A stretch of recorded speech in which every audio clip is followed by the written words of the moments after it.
Mon métier, c'est éducateur sportif et je suis spécialisé en grimpe d'arbres. Mon métier, en fait, c'est de proposer des activités sportives aux habitants de Limoges et d'essayer de leur donner envie, générer des passions, les initier, leur apprendre des activités et leur créer un lien pour qu'ils puissent par la suite continuer l'activité soit en autonomie, soit dans une association locale. Quand on met son baudrier, moi je le vérifie, mais je vérifie toujours celui de mon copain avec qui je vais grimper. Je tire, je pousse Bob. Je tire, je pousse Bob. Et là, qu'est-ce qui se passe? Je suis tout seul. Bob me tient. Attention à vous, que je vous fasse pas mal. Bob me tient. Je ne peux pas tomber. Mon parcours, moi, il a été un petit peu le fruit du hasard. Je ne voulais pas du tout être éducateur sportif à la base. Je faisais des études en géologie. Et puis, c'est le concours de circonstances. J'ai été pris en équipe de France à l'époque, c'était en roller. Voilà, et de fil en aiguille, je me suis un petit peu orienté vers le sport.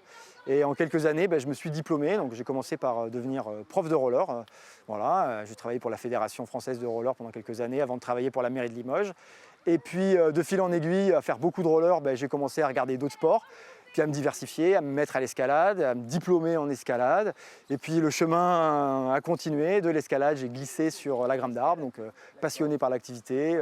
Pareil, je me suis formé, je me suis diplômé dans l'activité. Et puis ce chemin-là, il ne s'arrête pas.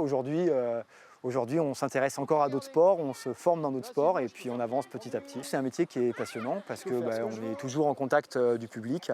On a la chance de pouvoir travailler avec des enfants, des tout petits à partir de 4 ans, avec des adolescents, avec des adultes, avec des seniors. Ce qui est intéressant dans ce métier, c'est qu'on est constamment dans une réflexion et une remise en question. On essaye de trouver des nouvelles techniques, des nouveaux moyens, des nouvelles astuces pour que les gens apprennent plus vite, apprennent mieux, soient plus en sécurité, soient plus autonomes. Donc on est toujours dans la remédiation et dans la réflexion sur comment s'adapter et comment essayer d'être plus efficace et plus performant.